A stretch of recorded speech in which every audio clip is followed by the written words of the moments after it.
This is the Law School Show. Rish, if 7 years ago, when we were sitting in the cafeteria at Commerce Court deciding to start a podcast, I told you that the 150th episode is going to be via Zoom during a global pandemic, what would you say? I couldn't believe it, man. I could not foresee this. It's been a tremendous journey for us to come so far that we're at the 150th episode of the Law School Show. And so excited. How are you doing, Chris, during this COVID pandemic times? I am healthy. My family's healthy. My colleagues are healthy. I'm still getting a paycheck. So all in context, I'm doing really well.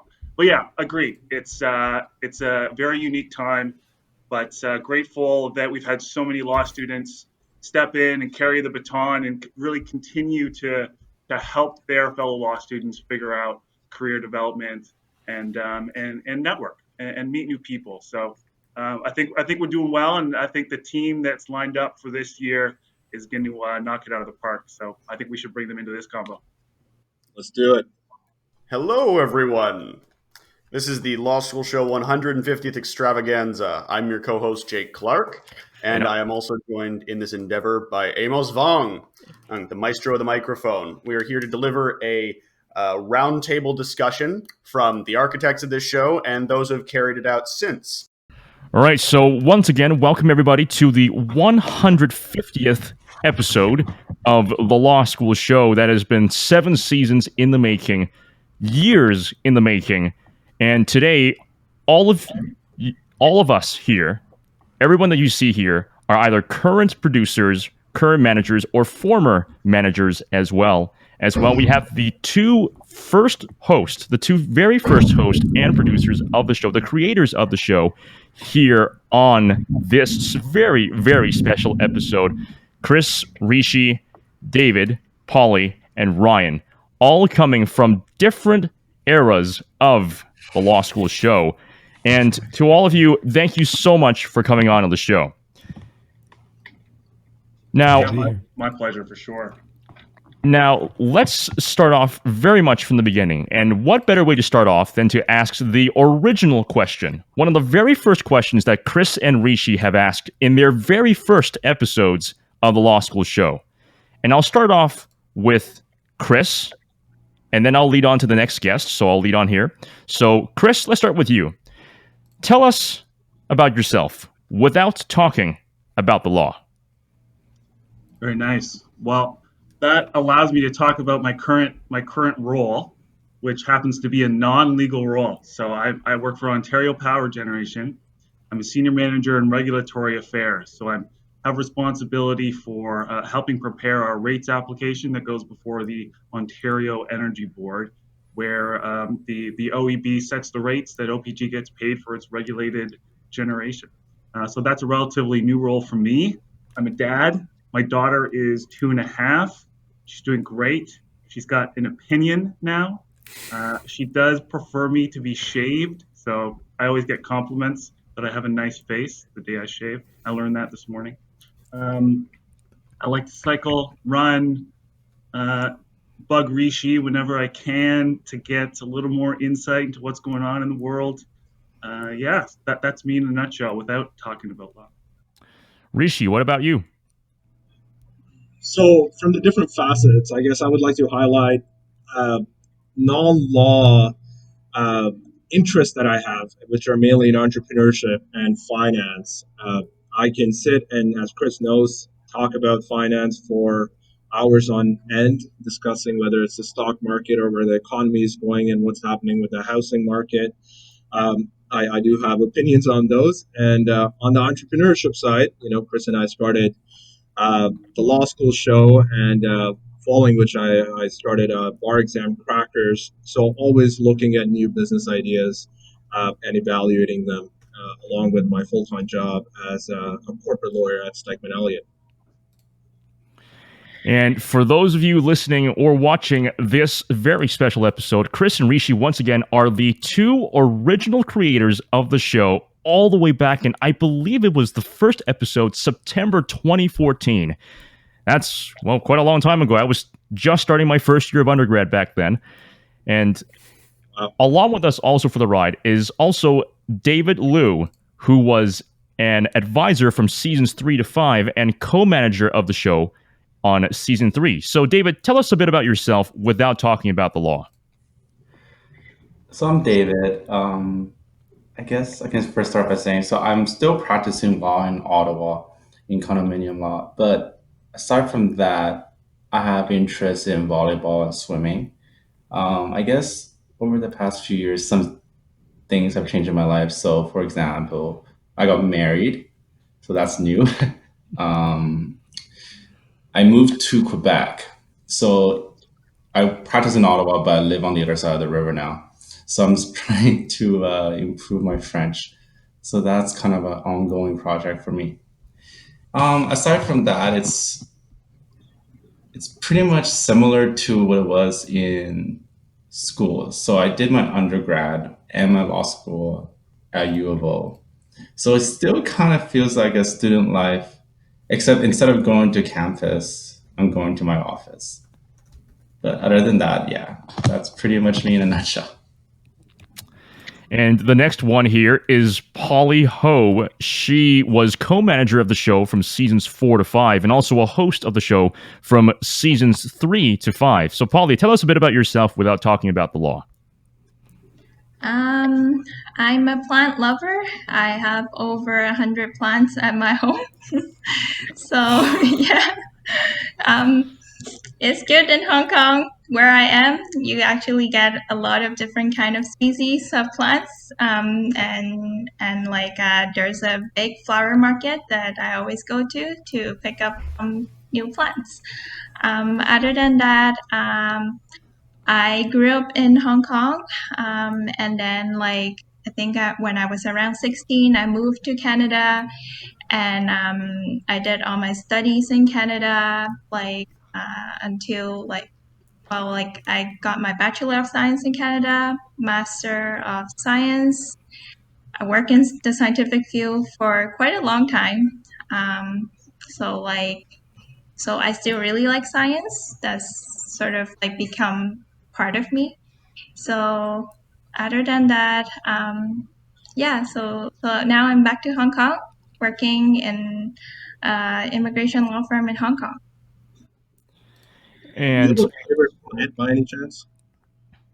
Sorry? Do you have a favorite plant? Favorite plant? There are so many, but maybe I can show you some some plants. Hold on. Yeah. And I go get one. Apologies to those only listening. Apologies to the audio-only folks in the crowd. You're not going to get to see the beauty. 100 plants. That is. We'll describe the So plant. this is pretty cute. I thought it's gonna become really big It's later on. green. And That's I what have it's like. this other one. I think Also it's green. sort of rare to find in Canada. It's hard to find, but then it's What is it called? much easier to find it here. Yeah, I guess because of the cold. So they like humidity and stuff. So yeah. What are the names of the plants? They're quite pretty. This one is called Alocasia Polly. I like it because it's called Polly too. So pretty much it. This one, I don't know the name. I actually don't know the name of this plant. So I just saw it and I've never seen it before. So I got one. I'm surprised to hear somebody can take care and keep 100 plants alive. I have a tough time keeping 2 plants I have in my home alive. Yeah. I was just about to say that as well. That's amazing. 100 plants. That is wow. Whew. Well, some of them are Like, you pretty know- small. Some of them are like the other one I show you, pretty small. Like I I'm mean, broadcasting to you from the wilderness of the Canadian Shield, and it's still impressive, you know. There's at least 100 plants around you. At least. There's probably over 9,000 plants, if you know what I'm saying. But anyways, moving on to our other guest as well, Ryan Pistorius, the current Hello. producer of season 7, host from seasons 5 to 7, co-manager in season 6, and assistant manager in season 5. Ryan is currently here managing at the very top everyone else in this current season of the Law School Show. Ryan, tell us a bit about yourself without talking about the law. You don't have to build me up so much. Good gracious, I'm following in the footsteps of giants here. I mean, having the vision to create this show from the ground up, and then everyone who's managed the show since. I mean, I'm just the latest in a long line of people who've managed from the top, as you said. I think it's a little unfair as well to ask me to describe myself without the law, because I'm the one of the production, the producers and managers over the years, the only one who's still a student. And so my life right now is entirely the law. There is no time for anything else. What are you talking about, Amos? I have no idea what my life is without the law, between school and work and the Law School Show. I mean, the Law School Show, I think, is the least law-related thing that I do, which is saying something, because at least it's a little creative. Other than that, I mean, I grew up in Winnipeg, which is a great place, beautiful weather, highly recommend. My family's from South Africa, so that's afforded some nice opportunities to go to a little bit of a warmer place. I did my undergrad in classical studies, and I've always been a bit of a generalist. So I studied classics partially because it also allowed me the flexibility to study history, art history, music, religion, different languages, commerce, a wide range of topics. And I've kind of continued that in law school. I'm taking courses in a bunch of different areas, but with a particular focus on international law. So yeah, I mean, without law, ask me that question again in a couple of years, and hopefully I'll have more of a work-life balance once I'm graduated from law school. Fair enough. And Jake, it wouldn't make sense if we left ourselves out of this as well. So Jake, describe yourself without talking about the law. I'm entering 2L at U Ottawa. My undergraduate degree is in English, so I just bring possibly what could be called aggressive fluency to that, and very little else. I got in. I was sort of interested in. I have been. Well, I play the bass a bit. That's been one of the main things, the bass ukulele, because that's easy to take on a plane from the West Coast to Ontario. At a time, there were a lot of opportunities to go to open mics and so forth. Not so much now, but I'm getting the practice in. And I forgot to mention this before asking Jake the question. Jake Clark is host of seasons 6 and 7, and also associate producer of special projects of this current season, season 7. So very much a current member of the Law School Show, and I guess I'll have to round out the rest of the of this question. I guess I'll have to ask myself this question. Explain yourself, Amos. Yeah. So I was host of the show, still host of the show from seasons 5 to season 7, and associate producer for video of the Law School Show as well. Outside of the show and outside of the law, I am a sports announcer, a classical pianist, and a voice actor as well. In my sports announcing career, I was the announcer of the 2016 NBA All-Star Challenge in Ottawa, the 2017 Canadian Junior Swimming Championships in Toronto on CBC Sports, and the Capital Hoops Classic, the 2020 Capital Hoops Classic on TSN. I was also the English announcer of the 2018 U Sports National Swimming Championships at the University of Toronto, and I was also the leader of the analyst desk for the 2017 Colonel By Classic. I've worked with personalities such as Lee Versage, Brittany McLean, Olympic bronze medalist and at Rio, Quincy Mac, Toronto Raptors MC and entertainer, and also former Raptors All-Star player and current NBA analyst for ESPN, Antonio Davis. As a classical pianist, I've been performing since about 2010, I think, probably even before that. It's been a long time, so I can't really keep track of time very, very well. So there was that. I've also been a finalist at the Canadian Music Competition, performed in different cities, including Toronto, Mississauga, and parts of Ottawa as well. And as a voiceover artist, I also primarily work in English, but I'm also fluent in Cantonese Chinese, and I can speak up a little bit of French and Mandarin Chinese as well. So that's just a little bit about me outside of law school and everything related to law. Gracious, you're making me look terrible. We're in the same year, and you find all the time for all these other projects. What am I doing wrong with my life? My goodness. I was like, that was a full resume, and I was like, well, I played the bass. I thought that was like somebody who do a podcast. So, sorry, Rishi, you were saying, sorry? I said it sounded like somebody's entire career, and that's just you before your law career starts. Thank you.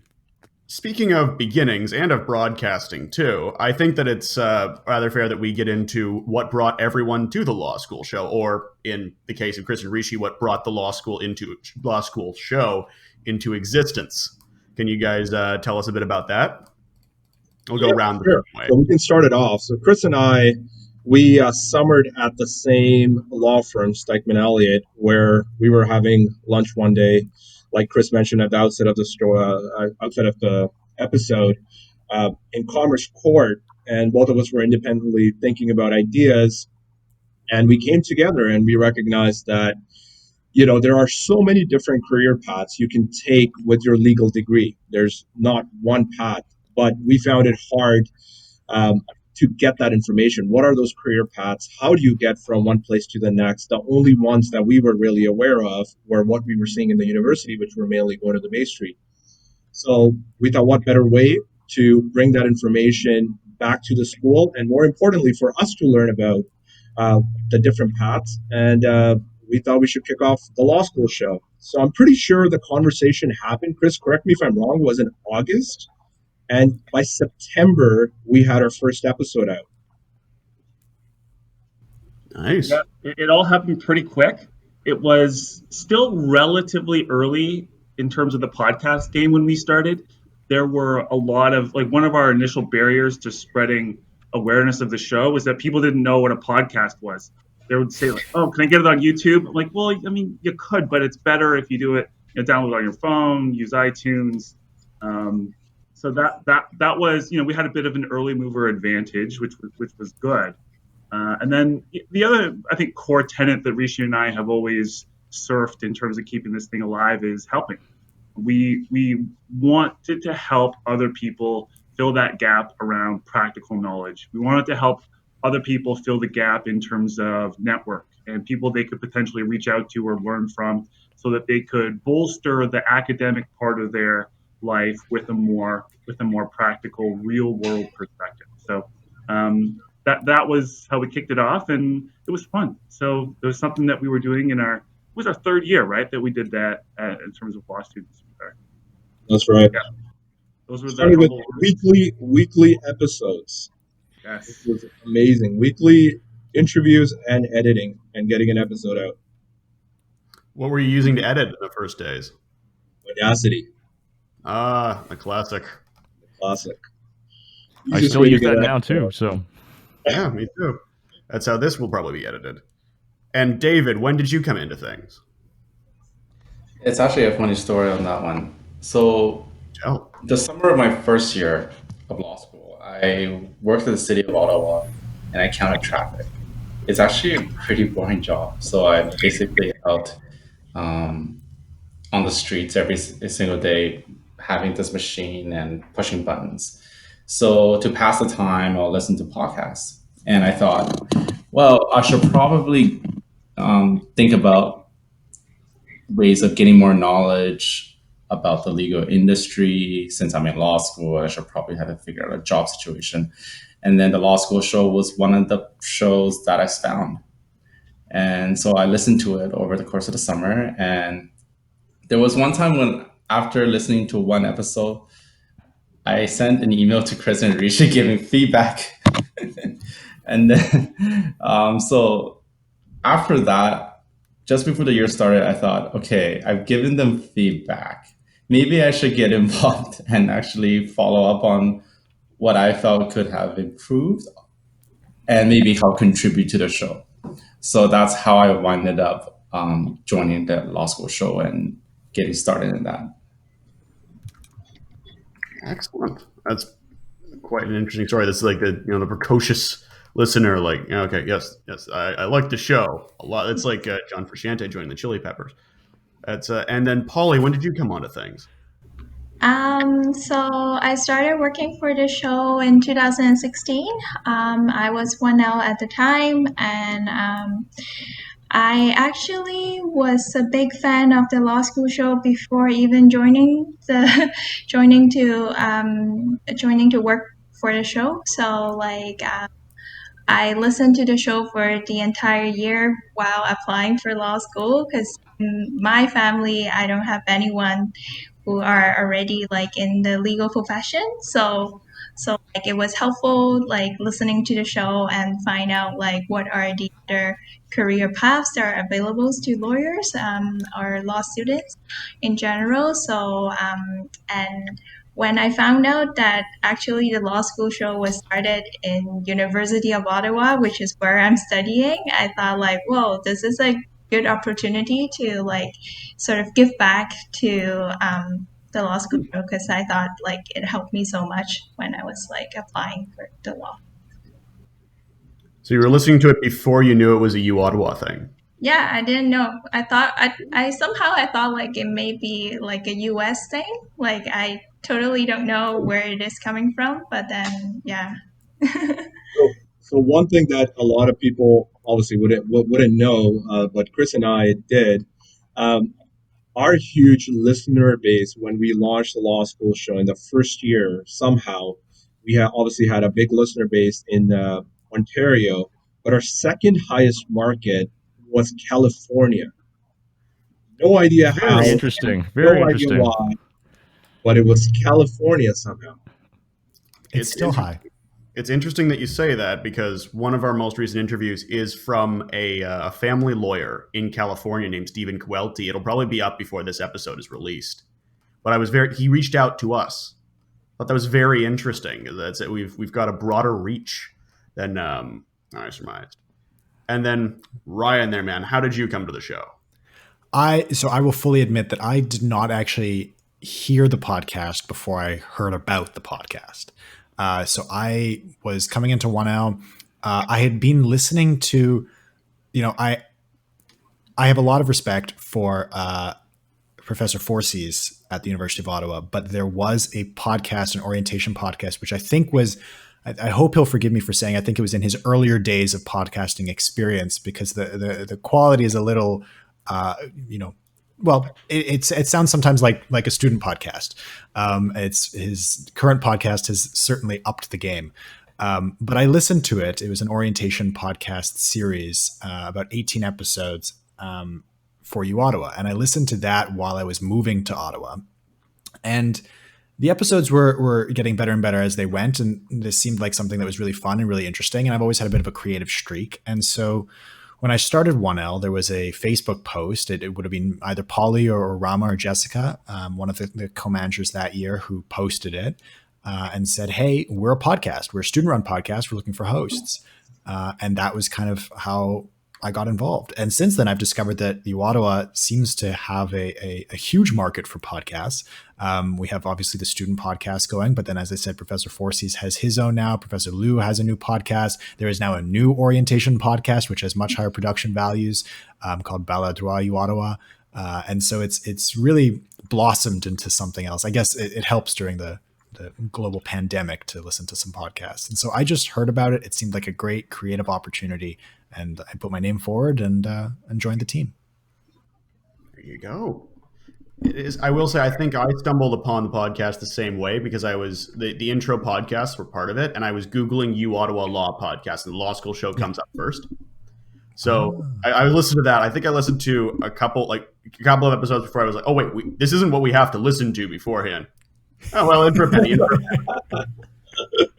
do you mean? It should be a required thing that you have to do before you come to University of Ottawa, the summer before your first year. 5 episodes of the law school show under your belt. Right. Considering most of the classes are going to be remote, it's probably going to be a comparable experience. And Amos, how did you come to join us, just out of curiosity? So I joined the show also for the same creative opportunities here. For me, and it still very much is right now, because for me, I wanted to grow my experience and grow my skill set in terms of not just being in front of the camera or in front of the microphone, but also behind the microphone as well and behind the camera. And for me, one of the ways to do that was to be involved with the podcast. And another thing that I realized was that, yeah, I had hosted, as I mentioned earlier, I work as a sportscaster for actually 7 different sports and counting. But the thing was, yes, there was some hosting and some interviewing on the broadcast, but there wasn't anything in terms of a full-on sit-down episode, 1 hour or so conversation with a guest. So for me, I found that joining it was essentially like, well, I mean, I can get valuable experience and to learn a lot of also editing and producing, but the behind the scenes action. So I was thinking, you know what, let's join the show and be involved with the hosting. And I'm so happy even now to have joined the show, because there's a lot that I've learned from hosting, and now producing the show. So mostly it was for the creative opportunities and really just to expand my skill set to what I have right now. I'm so glad that you mentioned hosting there, because my next question kind of ties into this. I'm wondering, because everyone here has done a few interviews for the Law School Show, and I'm wondering what it felt like to do your first interview and how your experience with the show changed over your time there. Okay, I have a story on this one. So my first interview was with a sole practitioner in Ottawa, and I was really nervous because back then I wasn't very used to talking to lawyers, and I wasn't exactly sure about the recording process I was going to use. And thinking back, I probably should have revisited that before I did my recording. So how I did my first interview was that I brought my laptop and I had a recording software on there. I tested it beforehand, but I guess I didn't test it well enough, because what happened was at that interview, I recorded everything, but I didn't record to account for background noise. And I accidentally put the laptop a little bit too far away. So the recording, my voice was fine, but the lawyer's voice, the actually important part of the episode, his voice sounded like he was in a tunnel far, far away. And I felt so embarrassed. And then so when I got it back and I was trying to fix it with Audacity, and it wasn't working at all. And I was just like, oh no, my first episode is going to sound horrible. And I was debating whether I should just go back and try to record it. So I thought I just bit the bullet. I emailed the lawyer again and be like, I'm so sorry. The first recording just flunked. Can we redo it again? And he was very gracious in taking another hour of his time to re-record it. And then this time I had 2 recording devices right beside him so that, maybe my voice won't be as good, but his voice will be the best quality possible. And it was fine. But that was kind of the story of my first recording. That sounds so familiar. Yeah. Oh gosh. Yeah. I think we all felt that one a little bit. Chris, how about you?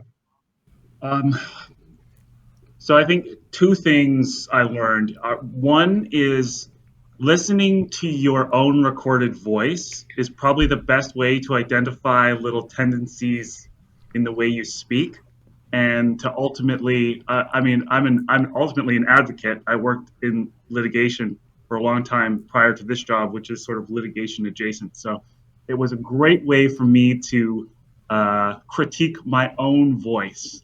And also understand, those little pauses, the ands, the uhs, the buts, the hard s's, hard p's. So that was interesting. But more importantly, the other thing I learned is that the legal profession wants to grow lawyers that are doing work that's in line with who they are. When Rishi and I were initially getting this thing off the ground, we said, look, content is king.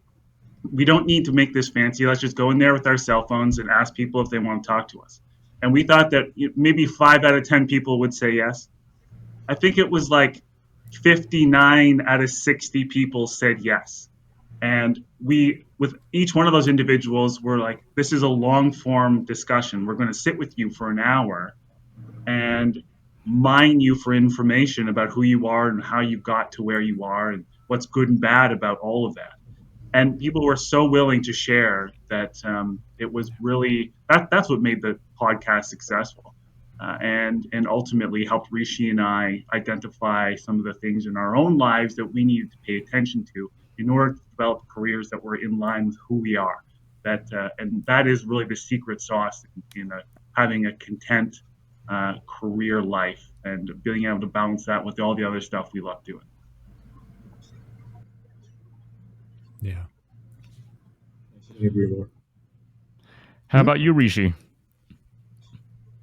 For me, I think Chris made it a lot easier. For me personally, the reason I say that is I think it was the two of us.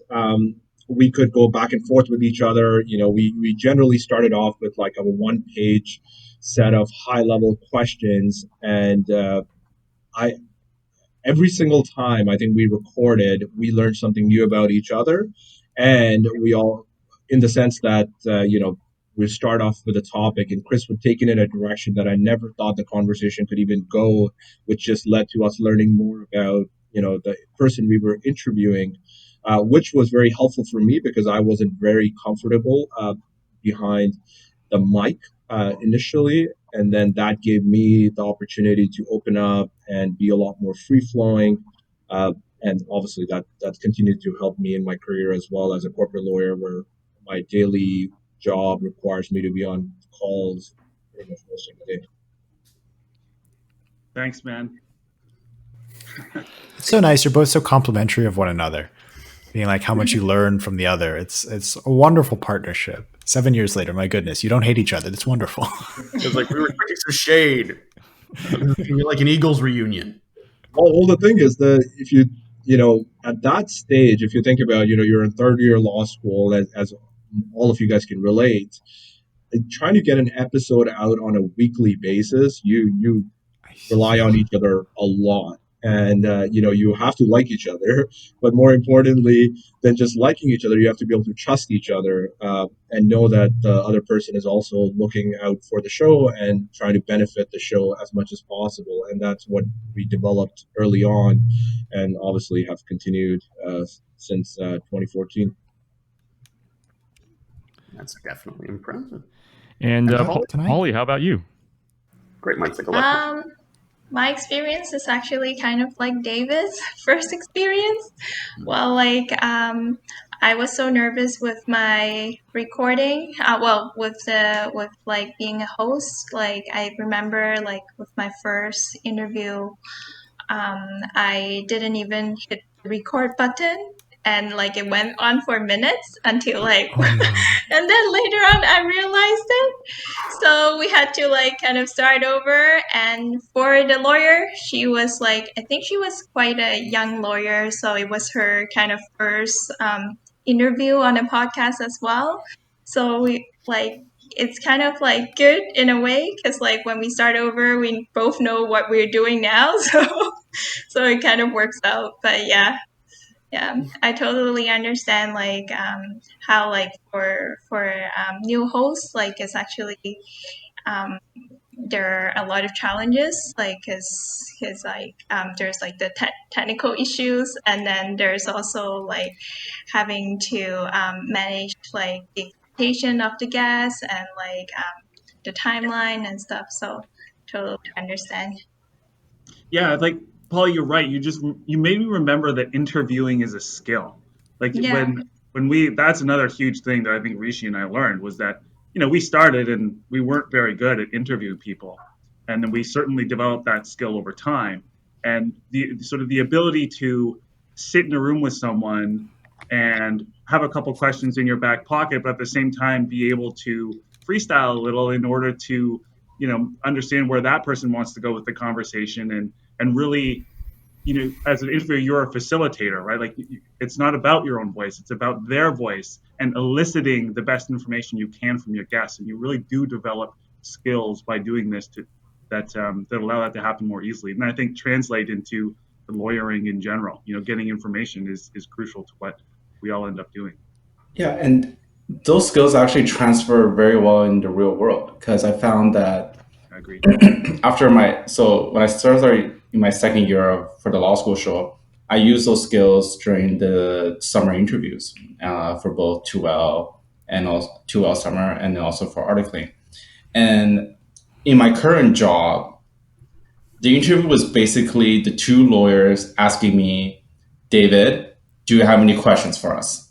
That was the only question for the whole interview. And, that's something that's very unexpected, but I had to rely on those interviewing skills that we develop here at the LSS to try and get me over that hump and keep that conversation going. So I have to say, at least from my experience, the interviewing skills that we learned through this experience was crucial. Okay, that's I didn't even that's very relevant, obviously, for the recruitment process. I don't know what I would be doing. I'd be like, oh, how do you make baba ganoush? It's just one of those things where you're just on the spot. You're like, I thought this went the opposite way. Yeah. Ryan, I think the answer is eggplant. Yeah, I know that's part of it. Yeah, but how do you transform the eggplant? That's the core element. But yeah, how to go from eggplant to baba ganoush. So I leave the 2L recruit. They're like, how'd it go? Well, they hated me, but I do know how to make baba ganoush. So a useful skill. Net zero, maybe. Well, we're talking about life skills here, so that's relevant. There you go. That's a huge part of this, right? Like, it's been definitely a learning experience for everyone, including like those of us who are in it now. It's definitely has that potential. And then Ryan, there, man, how about you? How to make baba ganoush? Sorry, what was the question? Well, actually, yeah, that would be really I can't get that out of my mind. In your experience, like how was your first interview? How's it changed since then? Oh, right. Yeah, I mean, so my first interview was with actually my first interview was actually a co-hosted episode with Amos. Yeah, it was me. Yeah. We interviewed one of Amos's former professors. But I'll be very honest. I mean, in that episode, I mean, Amos was really running the show. He already had much more radio experience and kind of general recording experience than I did. I'd done a little bit of radio back at Queen's, but not much. And so I was kind of shadowing and kind of just, throwing in some questions and seeing what I could contribute. My first kind of proper episode was a solo episode that I did shortly thereafter, which was with actually a friend of mine from undergrad that I gotten to know, and he was a couple years ahead of me, and so he'd just been called and was now a first year associate. And so I wanted to talk to him, having just gone through the process of law school and graduation and articling, and I wanted to get kind of his immediate insights into that process. And it felt it felt like a conversation between friends, because it was. And I think in many ways that was a really useful first experience, because it kind of put me at ease and the process wasn't as scary. And I've just tried to take the same kind of mindset into the subsequent interviews. So whether I'm, interviewing the dean of the faculty or a professor or a legal professional, it doesn't matter. I still try to take that same kind of, this is conversational, we're friends here, kind of that tone. And I think it keeps things natural and lighthearted. And so, I've learned a lot, but it's really just I've enjoyed it. And that's been the wonderful part of this. I must say that your latest episode with Professor James I was very, very impressed by your preparation and being able to carry on that conversation with the level of depth that you did with someone like Professor James, who I consider him to be one of the smartest people I know. Definitely, yeah. So whoever hasn't heard that episode, I would highly recommend you go check that one out. Thank you. That's very kind. I mean, it's worth noting that by the time this comes out, that probably won't be the latest episode, but I appreciate that. It's just it was an area of interest. Episode. Yeah. Uber v. Heller episode. Professor Anthony Dimes says, for those searching. Yeah, so my first episode was the co-host episode with Ryan at the time. when it comes to what Ryan Back in said the about day. my experience, I wouldn't say I had a lot of experience in the hosting. Once again, I want to be clear that the work that I did previously to the law school show and the work that I still currently do alongside the law school show wasn't primarily hosting. It was primarily just talking about the game and just talking about what's happening on the top side on the corner, you know. So for example, the GGs are playing the Ravens. Here come the GGs down the top side. Here comes Bouchout passing a centering pass. Shot goes off, hits the crossbar, rebounds off. He shoots, he scores. You know, stuff like that. I'm just speaking out of thin air at this point, but it's not hosting. So my first episode was with a professor that I had known for many, many years and still a great friend to this day. She taught me in my undergrad, but I was also pretty nervous back then as well, because that was my first interview, my first proper sit-down interview hosting of any kind at this capacity. So yes, I was familiar with the setup. I used the setup for many, many years, of the date of this recording, 7 years. Since high school, but when it comes to actually conducting an interview, especially co-hosting an interview, that was a whole different project altogether, because not only do I have to accommodate the needs of myself and my guest, who was Professor Rebecca Jaremko-Bromwich, I also had to make sure that I wasn't overstepping Ryan so many times. Ryan said that he was shadowing. I felt kind of like, oh boy, I think I probably overstepped a bit too much at that point. But no, nonsense. You knew her, you knew the guest, and you know, you might draw a distinction between hosting and, I don't know what term you'd use to describe the things you just did, but like for me, it was all the same. You were like the experienced one, and I was coming in with zero knowledge of how this worked. But it was at the end of the day, it comes down to the chemistry that you have between the host and the guest as well.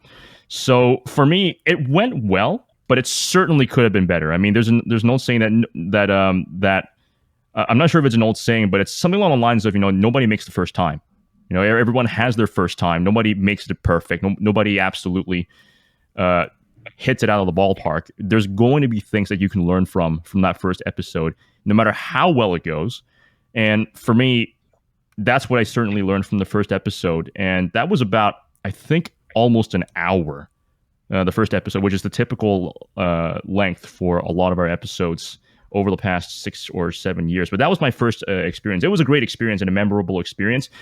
One thing that I also remember was that this microphone was also being rotated between people. So it was myself in the middle, and then Ryan on the left, and then Professor Bromwich on my right.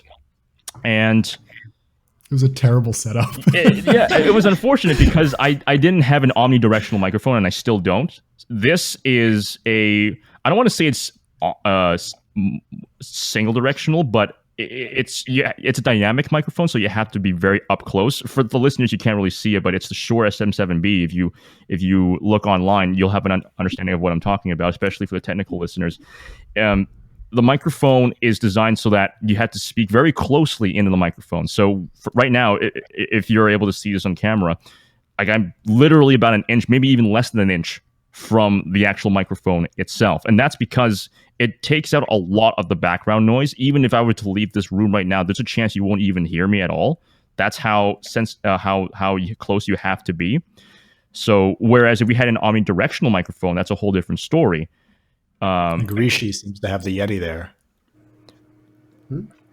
Is that a blue Yeti, Rishi? It is a blue Yeti. Or Snowball? Yeah. Yeah. So you can talk in any direction; it works. and not only that, you can also talk from far away in the room, and it would still catch it up, right? Because it's very sensitive, and that's what a condenser microphone would do. And again, for those of you who don't understand what's going on, try googling it, and you'll understand maybe a little bit of what I'm talking about. But Google it and spend several years of your life dedicated to this craft, and you'll understand half of what Amos knows. But yeah, just summarizing, we had to rotate the microphone, and it kind of took off a little bit of the organic sense of the interview at that point, which is important for an interview, because there's a chemistry and an organic part of the interview that can only be captured from the actual conversation itself. not through the words, but just through the mood, the atmosphere, the emotions that are being expressed in the room. And we lost a lot of that in for the first episode. When we co-hosted the Janice Payne episode, though, that was a lot better because we were using Ryan's blue microphone. Blue Yeti. Yeah, the Blue Yeti. And while there was a lot of background feedback, that was not a big deal at all, in my opinion, because we got everybody's input and we got the full chemistry and the full atmosphere recorded into that singular microphone. And whereas for these ones, if we were to make a good interview with using these microphones, we would have had to have 2 or 3 microphones, one for each person. So yeah, first I tend to ramble a lot, as you can hear or see, ladies and gentlemen. I apologize for my rambling. No, we can't forgive it. Which reminds me of the time. No, that's I mean, it's because like I use a blue snowball myself, and like it's it does make a difference. It's one of those like things you have for me actually I was in radio, did radio as well in undergrad, and I was managed at that time to not learn how to use Zencaster at all or anything like that. So this has been itself an experience. You can actually find my first interview because it's like maybe the 5th interview back with Heather McLeod-Kilmer, and that was a learning experience for both of us. It sounded great. It came out very well. Thank you. We've got a lot of good feedback on it. You know, we mentioned a couple of times like how the episodes are about an hour long. So you guys, I don't know if you would know or not, but Chris and I had hours worth of conversations about how we wanted Law School Show to be, because as Chris mentioned initially, you know, in 2014 when we launched, the concept of podcast was brand new, and there was this huge debate about should a podcast be a long form podcast or a short form podcast in order to get the highest number of listeners, and what would law students want to listen to given their busy schedules. We had long conversations whether we should have small bits and pieces, like 15 minutes bits, or it should be 30 minutes and 45 minutes. And Chris, like we landed between 30 and 45 minutes based on all the feedback we received was like the sweet spot for what people wanted to hear at that point in time. Yeah, it was long enough to allow for that organic development of the conversation and to allow you and I, Rishi, to get to know the guest a little bit, while at the same time not overwhelming the listener with the 1+ hour time signature on the bottom of the audio file they're about to press play on, or maybe not because it's too long. And then we also did a little like segment series too, right? We did the 10-minute series where we sort of mined each other for info based on what we had learned about law school and tried to deliver little digestible bites of audio too. So I'm curious whether that has changed, that perception, because of how obviously predominant podcasts have become, and people, hear them at different parts of their day, whether they're before COVID would be walking to work or now when they're driving around, whether people are more amenable to be listening to an hour and 15-minute podcast more so than they were when we initially started. Yeah. My perception is yes. I mean, I listen to long-form podcasts exclusively. And I think the nature of the law school show lends itself more to the long form. But yeah, curious, what does everyone else think in terms of the law school show listener base? Are you seeing any tendencies toward longer or shorter episodes? In terms of the listeners, or in terms of the production of the episodes, the hosts? Well, no, I'm more curious about the listeners. Like, are you finding that the listener base wants shorter episodes, or are they comfortable with the long form? Are you seeing any changes in terms of the number of downloads? No, I mean, I haven't. So I mean, just from the back end, in terms of just the statistics on download numbers, I haven't noticed a kind of appreciable difference between how many downloads are on shorter versus longer episodes. Yeah, that's what I mean, it's worth noting that I mean, our quote unquote long form episodes, I mean, in the context of podcasts nowadays, I'm not even sure they could be called long form, like really long form. They're probably more like mid form, Yeah, because you have some like podcasts. Joe Rogan goes for like 2.5 hours with guests. Exactly. Yeah. I was going to say, like, there's a So- difference there.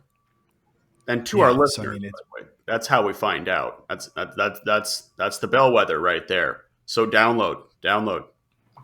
Yeah, definitely. I mean, if you Shameless plug. want us to know, then download and like and comment and like send us feedback by all means. I mean, if you're listening to this and you absolutely hate how long our episodes are, please let us know. Or if you want longer, again, please let us know, because otherwise we just have no idea. But I mean, I do think our episodes still tend to remain in that kind of range. We've gotten more extremes lately, where we've had a couple recently that have topped the hour mark, and we've had a couple that are like more in the between either the teens or the 20s on minutes, and so it's I think there's some variation, but they all seem to be popular in their own way. And that's something that I would echo Ryan as well, and we would very much appreciate the feedback in terms of not just the length, but also in terms of anything else that you found interesting or that you could see that it could improve with the show. Yeah. And one of the ways that we can improve the show is by revisiting anything that we would have done right or wrong, and then improving based on that. From each of your personal experiences, were there any episodes that you wanted to revisit? And I'll start with Chris first. So were there any episodes that you, looking back, would have wanted to revisit and to either redo or to expand on? The one episode that I would expand on was an interview with Stephen Birkin. And what we had done was, so it's not necessarily talking to Stephen again, but having this concept be more of a repeat. And what we did with Stephen was we talked to him about, so he had gone through the second year recruitment process. He was in a position where he was starting third year and he didn't have articles yet. And a lot of his peer group had either been hired into Bay Street or hired into another big market through the recruitment processes. So we wanted to say, hey, Stephen, how do you feel? What are you doing to find articles? Talk to us about, sort of the struggle of being in your position and the opportunities that you're going after. By the way, Stephen works downtown Toronto now, super successful, a corporate real estate law practice. He's fine. But the beauty of that interview was that Stephen was willing to sort of show us the color of his heart a little bit and really be honest about the challenges of being a law student in that position. And his honesty got the listeners to really appreciate what was going on. That was an extremely popular episode and one that really pulled a lot of comments from the listener base. So I think obviously a lot of people could relate. And doing more episodes around, not necessarily interviewing a practitioner, but interviewing a fellow law student or interviewing someone who is perhaps in the articling process that the law student listeners can really relate to is something that I think we could have done more of. And Rishi, what about you? Yeah, I agree with Chris. I think those episodes, I think as law students generally, everybody is vying for some kind of a job, obviously after law school, and it's tough for people to open up about their failures. And all of us, while we were in law schools and even beyond, we have had a lot of failures. But it's hard to find people to share that with because, on LinkedIn, on Facebook, on Instagram, everybody's just kind of sharing all their successes. So to Chris's point, I think one of like the best interviews that we had were these couple of roundtables we did with our fellow law students and trying to get them to open up about their feelings and what they consider to be failures and how did they come out of it, how did they persevere through that, because that is so relatable for almost every single law student out there, but almost something that nobody talks about. So I think in terms of episode structures, those were amazing. My favorite interview, though, I would say, is with this person. Her name is Leela Benjamali, and she's a lawyer in, again, California. What a theme, right? For the record, if I was asked that question, I was going to give the same answer. So For Leela, yeah. Well, Yeah. it was so we had no plans of interviewing. We didn't even know who Leela was. We just got an email from Ottawa saying we have this guest speaker coming in from California. She used to study in Ottawa, and since then she moved her practice to California. And her background just seemed fascinating. This lady was, I think, tennis star in Canada, and then she started this legal practice, and she had a startup on the side, which was a proper startup that was taking off. And she was really making a push for trying to ease the process of somebody, incorporating their companies, and making it easier for startup founders to get legal services. So Chris and I think we had the same reaction when we read that profile, that we emailed each other saying, hey, we should try to get her on the podcast. So when she was coming to Ottawa, we emailed her saying, hey, do you want to come on the podcast? So she was so gracious with her time. She obviously was here for a very limited amount of time. She did a talk in Ottawa, and then right after, I think we took her to a classroom upstairs and did a very quick episode with her. I wish that could have been longer and we could have dug into it a lot more, because she had a lot more to offer. Yeah, definite shout out to Leila. She's great. And the other thing I took away from that interview was that she did law school her way, on her terms, and was not pushed or pulled by the sort of the protocols or things you should do, air quotes for the audio only listeners, things you should do during law school. She took a year off. She took extra time. She didn't particularly care about her grades as much as other people do, but she wasn't lazy. She was just using her energy in a way that was totally in line with what she wanted to do. And then she left Ottawa. She did advanced degrees in California. She lives in San Francisco, I believe now, and she started a law firm called Bedrock, and then she started a second startup called Startup Documents, and then a third now she's involved in called Symbium. So she continues to just innovate and roll, and it was so obvious that she just had that energy within her, in that 30 minutes that we sat there. So that was a great talk. David, what about you? I think I will have probably two episodes that I will probably think what we're doing. I think the first episode I did was an interview with a sole practitioner.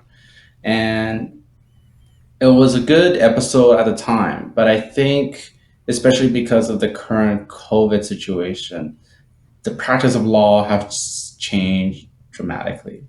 So I think if I could go back and redo that one, that would be probably what my focus would be, because at least in my practice anyway, things have changed dramatically. And then the other episode I'll probably redo is, I think one of my last episodes was between myself and Angela. I think it was basically talking about my own experience finding a job. The reason why I think that episode could be revisited is because I think my experience, even though it's 3 years, it was about 3 years ago, it's also becoming a bit dated. Because in the legal industry, just more discussions about systemic racism and other equality issues. And I think 3 years ago, those issues weren't as at the forefront as they are now. So I think it's definitely a prime time for another interview around that scope of the experience of going through that recruiting process. And Polly, what about you? What episodes would you have wanted to revisit? So most of the episodes that I did were just like by myself, so just me and the guest. And I think by the time when I was in 3L, I was helping out with like another new host. So then we were together, like hosting the episode for the first time. So at least for me, it was the first time doing a co-host show. And I thought that was actually quite hard. It's because it's like a different kind of dynamic, and you have to figure out who is going to lead the conversation and where, what about the other person when is the other person going to ask questions and stuff like that. So there were like a bit of some like awkward moments that we had to edit out and stuff. So like I think if I had to revisit an episode, like I think that one would be one that I would revisit. Other than that, I think I did an episode with David before about like 1L experience or about like summer job hunting experience or something like that. I feel like looking back, maybe something that I thought weren't that important after all. So let's say grades or something like that. So like if I have to give advice to a law student now, like I would say actually don't let your grades define you. Grades are actually not that important, especially when you're out of law school. So yeah, like just embrace your time being in law school and like meet people that maybe there could be some people that you could only meet in law school because of the law school environment. So embrace your time there. And Ryan, what about your episodes that you want to revisit? Ask me this question again for the 200th or 250th. I mean, they're so fresh right now that like I haven't really had a full chance to kind of do an autopsy on them or whatever the phrase is, post-mortem. That's what it is. So I mean it's a constant learning process, and I think more right now I'm just getting ideas for episodes that I want to do in this last year remaining. Like we've got 8 months, 1 school year left, and thankfully I've got a job lined up, so it can just be focused on trying to admitting that grades might not be everything, at least trying to get good grades, and trying to have a good and successful last year. And I've got some episode ideas, so we'll see how those turn out. But ask me about the postmortem in a couple of years' time, and maybe I'll have a different answer. So save this energy, because this will we're going to ask everyone about this. After the show, how everyone's sort of put this into their own lives. There's one question I'd like to ask everyone: is that is there over the number of people who have interviewed guests? I think Chris and Rishi, you guys have seen the show from start to what it is now, in particular. Is there any kind of through line between guests, interviews, experiences that you've interacted with on the show? Is there any kind of common thing you've kind of observed? So other than dealing with the law. Yeah. I find, you mean the guests that have been on the show or the hosts? Either. I think on the guest side, I would say it's been surprising to Chris and I when we started off how amenable people were to come and share their stories. And doesn't matter if they were 1 year out of law school or they were 20 years out or 30 years out, right? We interviewed somebody who was right at the cusp of retirement, I think a month after he was going to actually retire, and he did in fact retire. So we have had conversations from people from start to end of their career, and we were truly surprised how open they were to share their stories with us, and open to giving their time because we were genuinely curious to ask them questions. So I didn't expect that. I think when we started, we thought we'll reach out to like 20 people and maybe 5 will say yes to us, and those are the 5 interviews we would do. But when we reached out to 20 people, we got 20 acceptances, and that's partially why we had to do an episode a week, because we had so many people saying yes to us, and then we had to get those episodes out. I would say the one through line theme that was repeatedly touched upon by our guests was the fact that, yes, grades are important. I agree with Polly. You can't be defined by your grades, but my view is that they are important as an applicant to future positions. Employer will look at your grades. But what's more important, and this is what so many guests said, is who you know. Your network is the number one thing that will propel your career development, both in terms of getting opportunities to apply to positions, and also in terms of developing relationships that will have an air of mentorship and will allow you to glean information and help make decisions that are more in line with who you are, and ultimately developing a career that's more in line with who you are. So get to know people. That's my advice to law students over and over again. Don't do too many things. Focus on your grades and make sure that you're using your time to get to know people in the profession and getting to know your colleagues, because those are the people that you're going to be out in the career world with. And those are the people that are going to shoot you a LinkedIn message and say, hey, Polly, I have this position. I thought of you. What do you think? And usually they come out of the blue. That's been my experience. So network and network meaningfully. It goes far. I can imagine indeed. And I guess I can go off Chris's point. And for those of you who I was once like that, where you're intimidated talking to lawyers, or you're shy, or you're just thinking, oh, why would a lawyer talk to me? I found, now that I've been a couple of years in, that lawyers are actually, generally speaking, very open in giving mentorship. And it's not to them like a waste of time.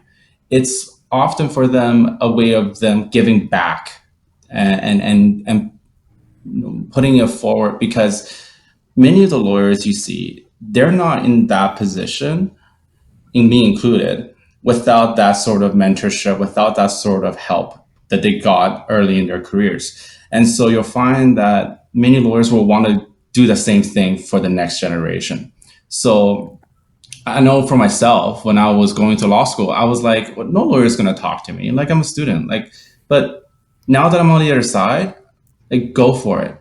Like, law students, send those emails, like send those LinkedIn messages. You'll find that lawyers are more open to talking to you than you think. And for those lawyers who are saying, well, like, no, I don't talk to students, chances are those people won't be the mentor that you need. And so I just wanted to kind of branch off on Chris's point on that one. And now, to answer your question, I found in my experience, the one kind of big theme that I got is legal education is what you make it out to be. So when I first got into law school, I thought, okay, you go into law school, you do your 3 years, you do your articling, you become a lawyer. What I realized is that's not the case.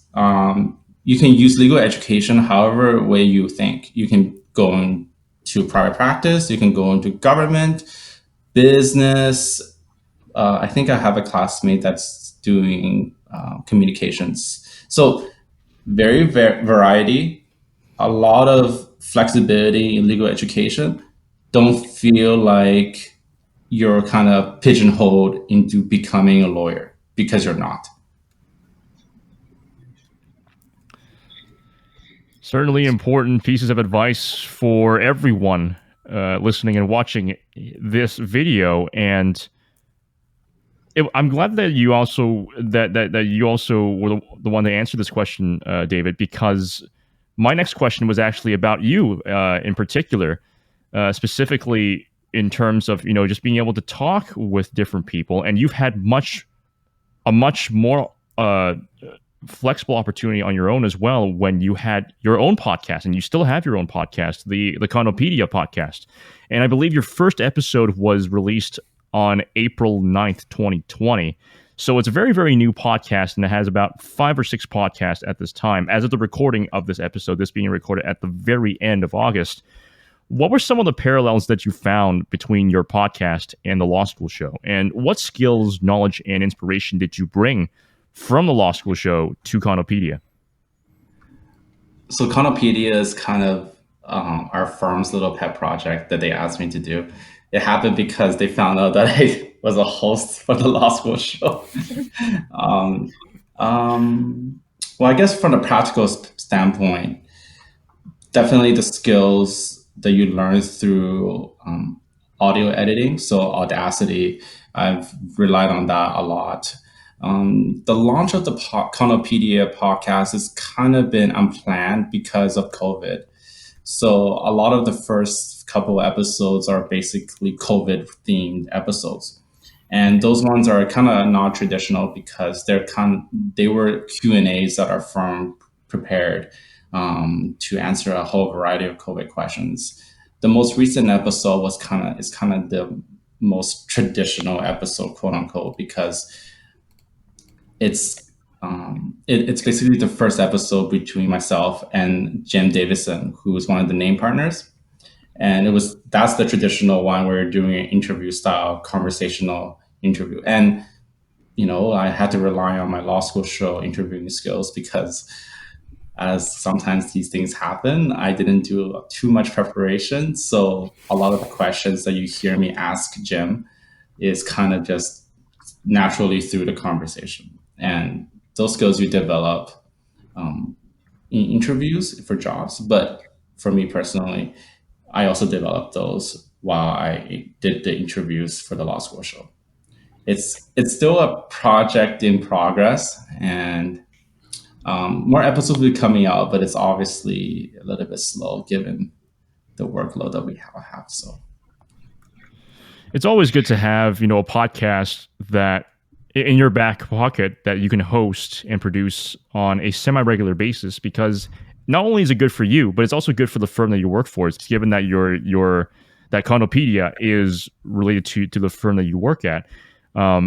One thing that I've been realizing is that more and more firms have been taking up the podcasting format as well, just talking about what's happening at their firm or what's happening in their practice, or some very general questions being answered about their firm, about the practice.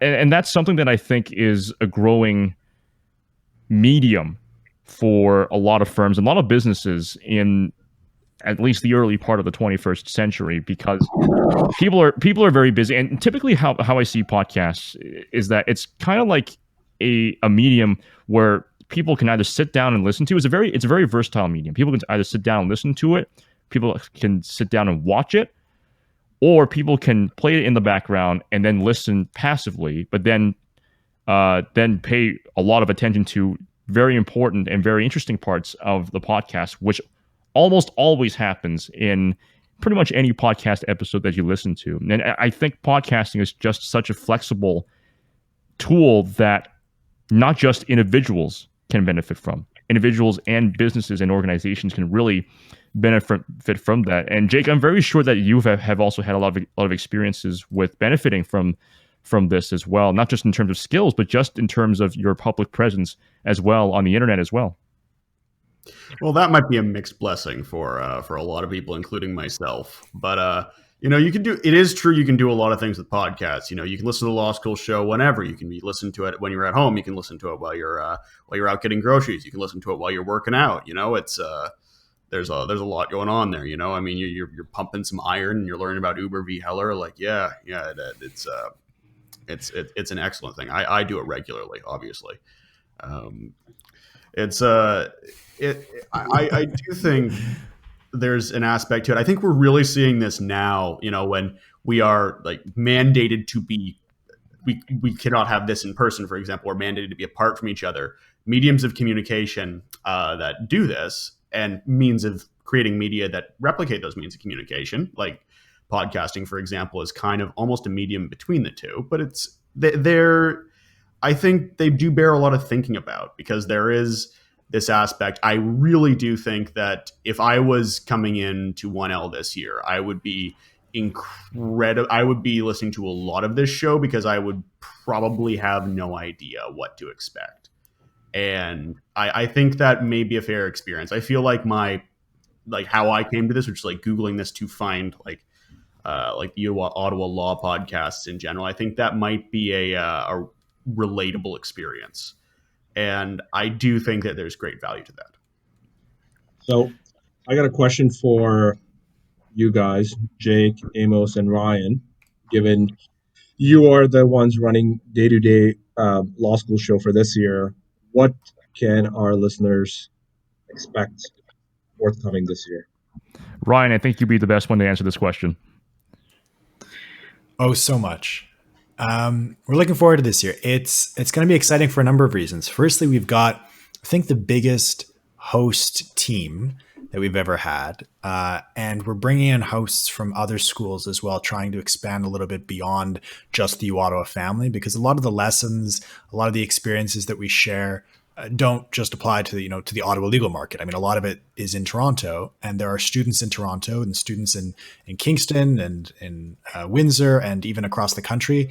And even sometimes in the US or other countries. I mean, we have listeners in 30 plus countries at this point who have similar experiences in trying to make their way through law school, especially through the Zoom School of Law, trying to understand how to succeed in the midst of a pandemic, trying to understand how to build their network, how to succeed in law school, what extracurriculars to take on, what paths are open to them, what opportunities are available.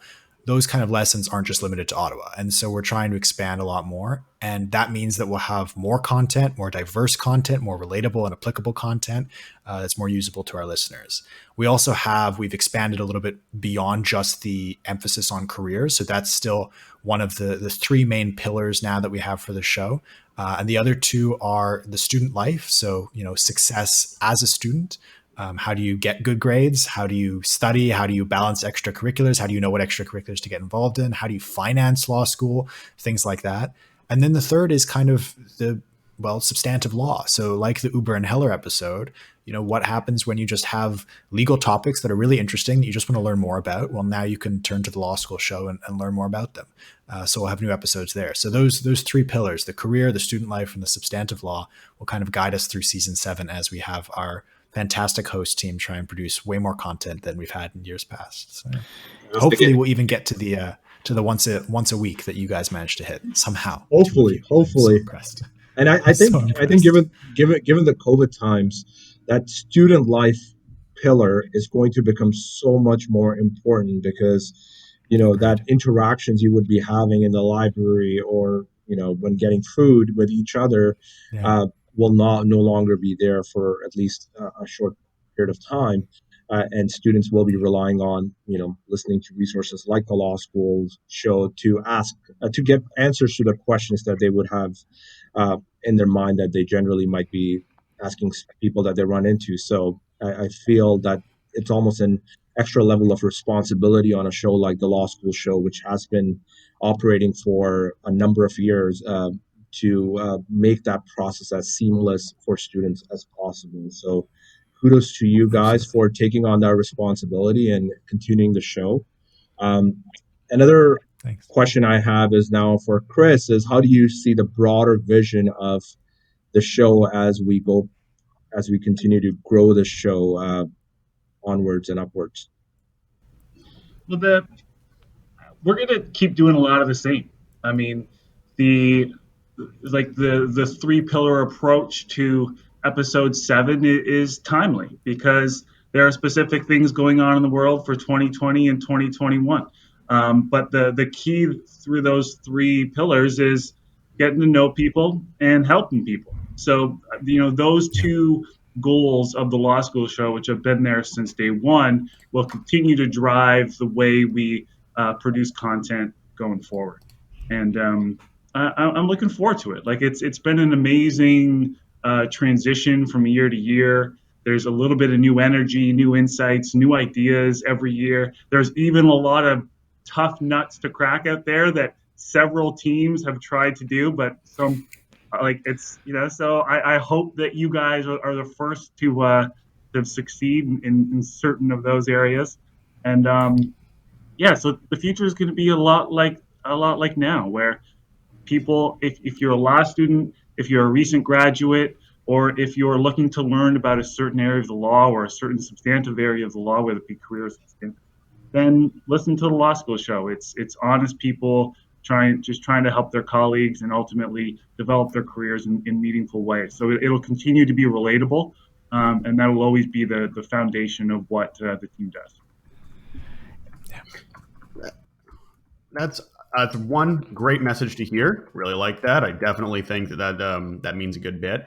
I do have a bit of a question about this. We touched on this before, but when we're talking about the careers available to people, there's definitely a sort of elasticity to it, I think, in things that I've been told recently. Because there's the JD Advantage track that we were taught about in our what was the class at the start where we did the was it DRPR? Yeah. Dispute resolution and professional responsibility. Yeah, where we talked about the varying ones. One of them was a JD Advantage track where your law degree is valuable to you, but you're not practicing law. And there's some things I was wondering, like Chris and Polly, because I think that both of you guys, like Chris, if I'm not mistaken, you're a civil servant. You're working with the OPG. And Polly, like you're not practicing law in Canada, but they're working in Hong Kong. And I'm just wondering about these tracks, both sort of ideas of where your degree has taken you, where this discipline has taken you, and sort of how this network, this experience with the show has kind of maybe affected that. Ollie, go ahead. So I'm currently working in Hong Kong as an immigration lawyer. I think like there are a lot of opportunities like in Asia countries or like anywhere like outside of Canada as well, like if people are interested. Like for me personally, because I have family here, so like I've always been interested going back to Hong Kong to work. And personally for me, I'm working in international immigration law. So like not only do I do Canadian immigration law, our firm also like help people immigrate to like 22 or 23 countries. So so it's interesting for a student to explore these kind of like avenues. It's not that hard to sort of like look for a job here. Like for me, what I did was just like sending cold call emails like to different firms. I was looking specifically for firms that had like Canadian lawyers working there, because then I thought like in my articling training, then I could have probably benefit from like shadowing, working with like a Canadian lawyer. So, and many Canadian lawyers are very approachable and nice. Like when I send the email, even though they don't have any position open, they just refer me to like some other firm that has position open. So at the end of the day, it wasn't actually that hard to get a summer job. And then that eventually lead me to my position here. So yeah. Interesting. Yeah, I think the tool that the law school show gave me that's helped my career is how to think about sort of the entire value proposition of a specific job, and to think about each position that I'm in critically with respect to who I am, what am I interested in, what are my goals, and then what are the goals and interests of that organization, and sort of where do we overlap in that Venn diagram, and where do we depart. And in continuing to have that lens on my role, I've been able to identify very clearly the pros and cons of each role I've been in, and therefore, look more proactively and pointedly at what jobs are available to me in what industries based on my skills and based on those cons that I want to turn into pros. And like I actually had an Excel spreadsheet that I would build that I would continuously fill out so that I could see, okay, where am I at now, and where am I going forward? And ultimately, I mean, my trajectory was one where I did the 2L recruitment, and I got hired into Heenan Blakey because I was going to practice entertainment law. Heenan Blakey folded, and I was bumped over to Stikeman Elliott. So that's how Rishi and I got to know each other. And then I thought I was going to do corporate law in Stikeman Elliott so that I could learn the basics of entertainment law and then get back into that field after. But I ended up being drawn to the people in litigation and developed a litigation practice there for a couple of years, and then realized that there were certain sectors that I was still very interested in, sports and entertainment and energy being the top two. And it just so happened that I knew people in the energy sector, and specifically at OPG, because I had developed mentorship relationships and I had taken the time to network and keep in touch with those people after their time in the previous workplaces we had shared. So the opportunities became available to me, and I was able to sort of, ride that trajectory that I had been setting up for myself by virtue of doing the work and applying those tools, some of which I've learned from my time at the law school. And as we start to conclude the episode, this has been one very, very fun conversation for all 7 of us at this time, and for all of our audience members, including those who aren't involved in the legal industry, those who are just interested in just listening or viewing the content of the Law School Show. What you have heard or seen here are mostly alumni of the show who have had great experiences, just a plethora of diverse, rich experiences in life and in the career as well. And a lot of them, as you've heard today, as you've heard them say, have been giving credit to the Law School Show as well, and in terms of growing their careers. And my final question, that originally I was just going to ask Chris, Rishi, and Ryan, but now I think it's more appropriate to ask everyone this question. For all the alumni who are still in contact with the show in some form or another, what can alumni do to contribute to the Law School Show? What can alumni do to help continue to grow the Law School Show so that we can see another 150 episodes? And I'll start with Chris on this one. Alumni can do well. Let me say this. So we have an idea that's still embryonic. However, we do want to bring it to fruition this year. So we'd like to leverage the Law School Show platform in order to develop a mentorship network, where we have a lot of the alumni from the show who are stepping up as mentors and basically facilitating an online or via phone communication platform where law students can connect with mentors who really care about giving good advice. And during this time of pandemic, we think that's going to be more applicable than ever before in terms of career development. So alumni, look out. You're probably going to get an email from anyone who's talking here on this show right now and asking you to get involved. But I certainly will be selective about those alumni because we want them to be people who really care about mentorship. The other thing to do is just tell someone about the show. Like that always goes so far. Word of mouth marketing is, in my view, still the most powerful tool. If you've been a part of the Law School Show, if you've benefited from it in some way, tell someone else, tell a law student who you think might be able to equally benefit. And thanks for sharing the message.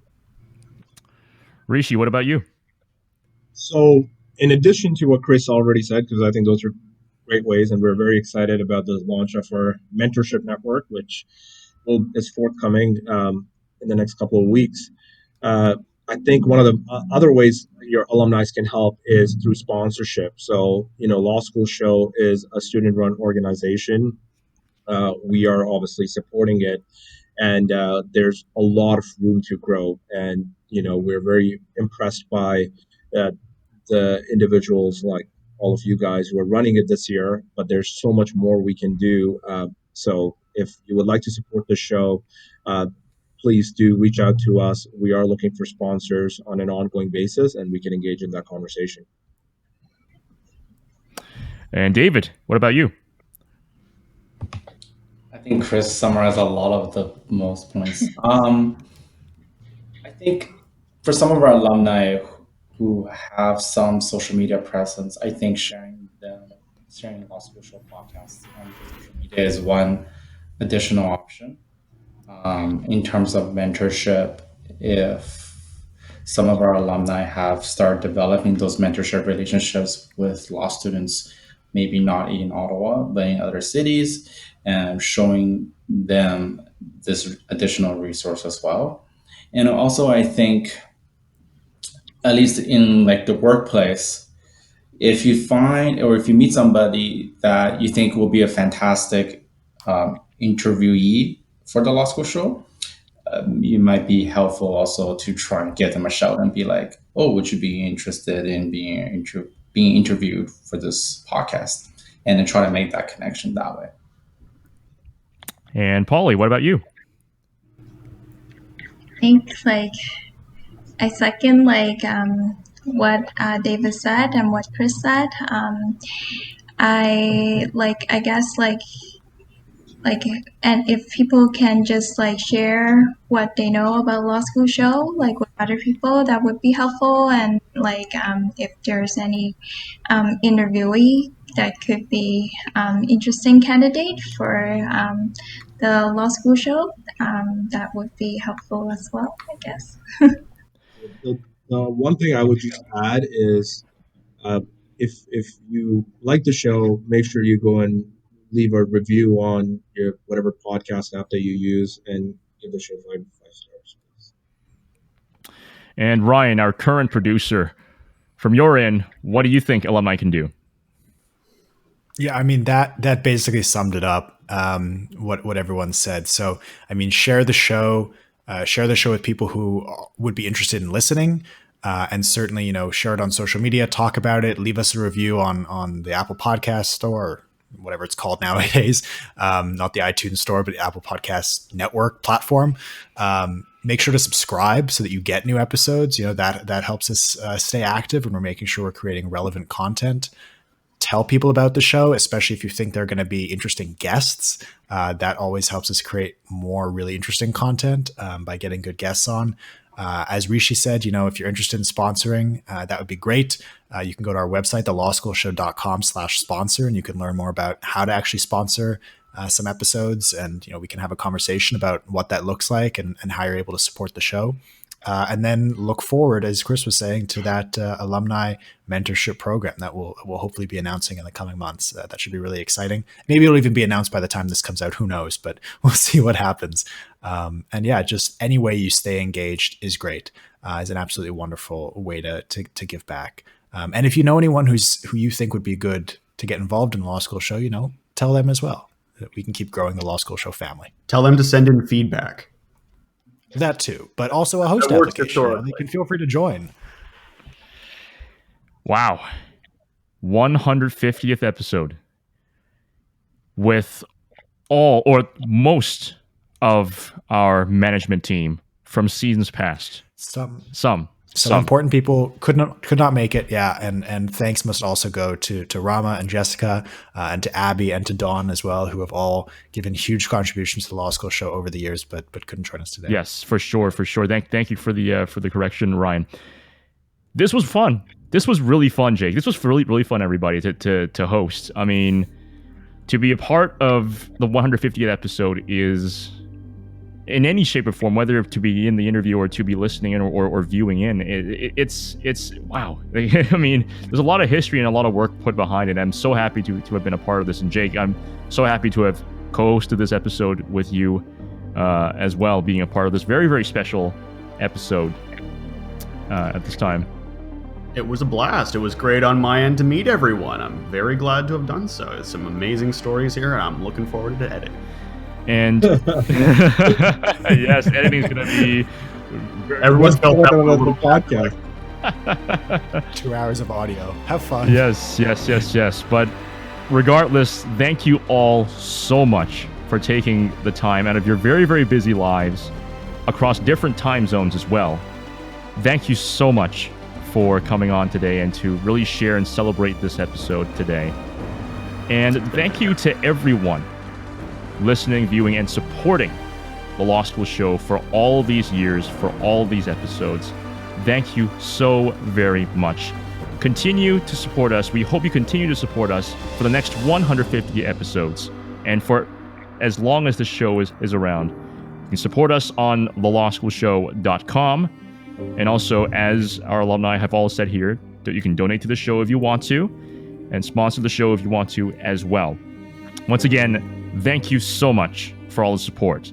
Until next time, stay safe, stay healthy. Wow, 150 episodes. Thank you so much once again for all of the support over the years. I had a lot of fun recording the 150th episode alongside my colleagues, and I certainly look forward to the next 150 episodes. If you enjoyed the video, click the like button. If you want to see more, subscribe to our YouTube channel so you won't miss any of our uploads. You can also find us on thelawschoolshow.com, and you can follow us on our social media. Thank you very much once again for the support. We'll see you in the next video and the next 150 episodes.